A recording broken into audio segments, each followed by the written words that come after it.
up? Who knows? You'd think that we shot at each other enough today that these idiots out here would want some relief.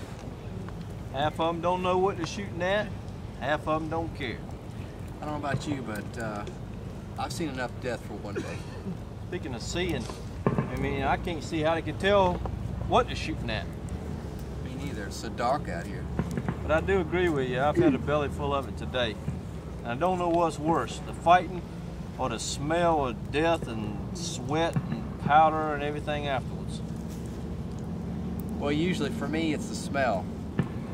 Don't tell anybody this, but today, it was the fighting. I thought I was dead today. Oh, yeah? Well, when we were taking on the Yankee 3rd Corps, up over there off that old plank road, you know the one that follows that tree line and then dead ends on that white hill, that white church? White church, yeah. Yeah. Well, we crested the top of that hill, and those Yankees fired that first volley on us. It was so heavy that the smoke and the dust was so thick I couldn't see my gun, and the chaos and noise was so loud I didn't hear the captain give the order to pull back. And nobody bothered to tell me, and by the time I looked around, all I could see was the dead and wounded. So I actually kind of pretended I was dead too, until y'all pushed them back off the hill. When our line stepped over me, I just jumped up in the rank and went on. But the problem is my nerves were so shot by that time I couldn't hold my hand steady to put powder down the barrel anymore. Well, you're all right now, aren't you? Oh, I'm fine now, but brother, I was scared today. Well, they say that happens a lot. I mean, I couldn't tell you from personal experience about being scared like that, but they say it happens a lot. Okay, whatever.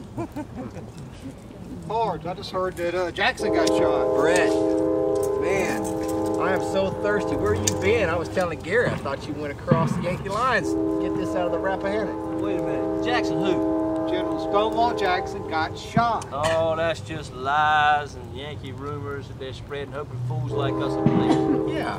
No kidding. Well, who did you hear that from? Isaac Jefferson told me. Oh, Isaac Jefferson. Yeah. Oh, you mean Lion Isaac, the lionest man in the entire regiment. Yeah, if you believe a word he says, you're crazy. I believe him. I don't think anybody would make up something like this. Oh, there's people out there spreading lies and half-truths all the time. Gary's right, you know. You remember the last rumor we heard, the one about old Abe Lincoln being dead? I don't remember that one. Yes, you do. We were over there getting chow one day, last month. That old fool from the 11th, when he told us that he'd heard a captain say that the captain saw an official dispatch from Robert E. Lee, you know, the one going to President Davis, saying that Abe Lincoln was on his way to see the action on the front lines, and our cavalry ambushed him and killed him. I thought that was Abe Lincoln's son that got killed. Abe Lincoln's son, no, that's Jeff Davis's son that got killed. Davis That's true. That's not a rumor. You know, you two need to stop. You sound like two heads fighting over a nest box. General Jackson hadn't been shot. Just think about what you're saying. It doesn't make any sense. Why even argue about it? I mean, listen to the shooting going on out there. I mean, you think General Jackson will be gallivanting around out there and that? You can't tell what you're doing? I mean, I wouldn't even stand up right now for fear of possibly being shot.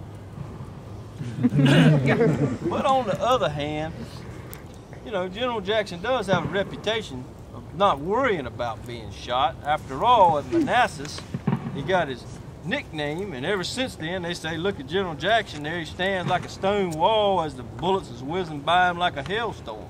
Ah, that's nothing. Even the Yankees know how he got his nickname. Did y'all know at 61, though? In order to keep the Yankees from getting it, he commandeered a whole railroad. 14 locomotives, all the cars to go with them, plus all the tools, and 9 miles of railroad track. And they took it overland from Martinsburg, Virginia to Strasburg, Virginia. That's pretty near 40 miles. Damn right it is. And last year, he whipped the Yankees from one end of the Shenandoah Valley all the way to the other. Yeah, you know, his men were telling me, some of them, that was a 650-mile march in 50 days, and they whipped them Yankees in 5 separate battles. Yeah, and as a matter of fact, just today, you know, when we were pushing the Yankees back on the right and Woody was over there playing dead, on the left-hand side, General Jackson marched his troop right into the campsite at 11th Corps. They said thousands of them gave up when they saw General Jackson. What do you have to say about that, Mr. Brett? Sound like y'all want to be Virginians. Yeah, well, you know we're Tar Heels, bloody 6 through and through. But what I'm trying to say is it just doesn't make any sense, and you got to be careful how you believe rumors and things like that from people like Isaac. And when you know better, you know General Jackson's history. Yeah, and you know we haven't even considered the fact. We know that General Jackson's invincible on the battlefield, but he's a religious man too. A man as religious as him just doesn't die like you're saying. He's so godly that he makes my mama look like a heathen. How's that? Well, you know what he's saying about the revivals and everything. Last winter, he had his men in winter quarters build 20 chapels and made them go to church every Sunday. That kind of stuff. Yeah. I overheard Captain Webb the other day that he was talking about the colonels were so upset at old Jackson that, you know how we've been kind of late to battle, we don't get out there when we're supposed to? Well, the reason is because Jackson is still praying while we're supposed to be fighting. And on top of that, I have it on good authority that when Jackson sends a dispatch, he prays over it for the health and well-being of the man that's delivering it and for the man that's going to get it. Oh, he spends as much time praying as he does fighting. I mean, there's no doubt about that. And a lot of people say General Jackson's an angel of the Lord sent to guide us into battle. I believe it. I believe it. I heard when he was a professor at Virginia Military Institute, VMI, before the war, his cadets called him Tom Fool. And even he'll ride around camp on his horse, and you'll see him with his left arm raised up to keep his body in balance. Oh, you jackwagon, you know that ain't true.